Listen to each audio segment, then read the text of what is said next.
So being authentic is something we tend to place a really high value on. When we decide whether we like someone or not, the degree to which they seem authentic is very important to us. We want our friends, our romantic partners, and just in general the people around us to be authentic.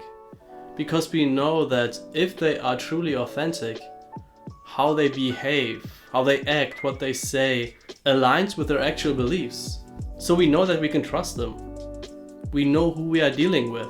So the general tendency is therefore to equate authenticity with honesty.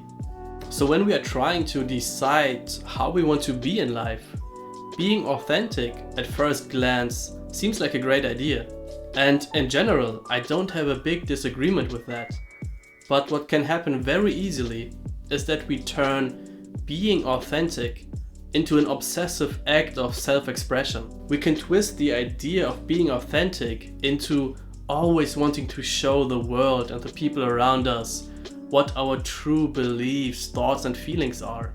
But this, in my view, is a really bad idea. Why? Well, first of all, we can just acknowledge the impossibility of actually always expressing your authentic self. The fact of the matter is that how we express ourselves heavily depends on our circumstances. Think about how you behave when you are at a funeral, for example. Everybody's mourning the loss of someone they love. And now think about how you behave when you are at a party and how you express yourself in those circumstances.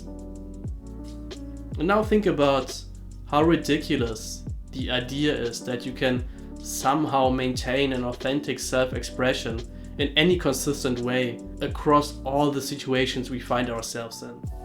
So life ends up being way too restrictive to allow for individual, meaningful self-expression all the time. And if we tend to place a very high value on this authentic self-expression, then of course we will end up being frustrated a lot. But there is a much more fundamental reason for why I think trying to be your authentic self is a bad idea. And this reason is that at the heart of this attempt is the belief that at our center we are somehow some kind of true authentic self. We believe that there really is this authentic self which we can express through our actions, through our thoughts, through our feelings. But of course, this kind of self doesn't exist. It never has existed. We only ever imagined it into existence. So we build this image of what we are at our center, and we then want all our actions to reflect the center. But by doing this, we have placed a tremendous limit on ourselves. We essentially approach life by always viewing it through a kind of filter of ourself. Every interaction we have is then measured against this standard, this ideal of our authentic self-expression. And the result of this is of course that we are not all there. We are tense. We are anticipating what the next thing is we can say to somehow convey that we are truly authentic. But ironically, the result of this is that we come across as anything but authentic. We come across as somebody who is trying to impose an image, who tries to appear in a very specific light. And people, when they sense that about you, naturally get suspicious. They wonder what your agenda is, why you're acting this way. They believe you are not being honest and sincere.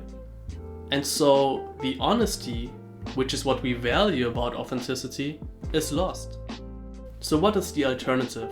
There's a way of living that is not limited by being a self, whether it's an authentic or inauthentic self. And the great thing is that you don't even need to get rid of the self you believe yourself to be. Instead of trying to approach life from this perspective of being a limited human being, you can upgrade to a totally different operating system. You can live life from the awareness which you already are. This awareness can be described as an optimal consciousness, but at the same time it's just very ordinary. I'm just speaking about the consciousness which is hearing my words right now. We tend to overlook what this consciousness is and what its qualities are. It can be described as an awake, unbounded openness, a kind of spaciousness, But at the same time, it's not a space that is somehow separate from your experience. It's totally integrated with your experience. And we all have experiences of this optimal consciousness. We usually experience it in what we call flow states. Now, ordinarily, we believe that we need to be engaged in some kind of specific activity we are really good at, like a sport, for example, in order to access this optimal consciousness. But this is actually not the case. We can access this optimal consciousness in all circumstances of our lives. It doesn't require some kind of magic trick. It can actually be learned by everybody. And when you experience life from this newfound operating system, a great sense of freedom is the natural consequence.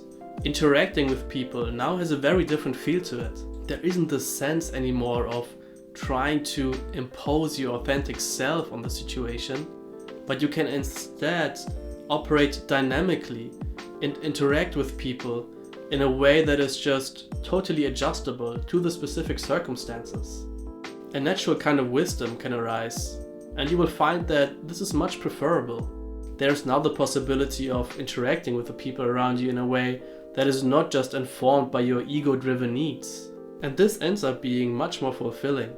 I really see this kind of flexibility as a true sign of mental health, when we are not fixed to any particular roles. The fact of the matter is that it's really difficult to bring forth the best qualities of yourself in an authentic way if you're forcing yourself to do so. When we truly allow ourselves to operate from this optimal consciousness, we are adaptable. Our best qualities can come forth in a dynamic way that is just tailored to the specific situation. So you don't lose all the qualities which are great about you as a person. So authenticity is not something we have to force upon ourselves. It's just a natural consequence of living from our true nature. If you would like to learn more about this optimal state of consciousness I'm speaking about here, you can visit my website, which is linked in the description, and you can find out more about my approach there. I'm also offering coaching and psychological counseling if you're interested in that. And again, more information can be found on my website. Other than that, you can subscribe to my channel if you want to stay up to date with my latest videos. And I will see you right here next time. Thanks for watching.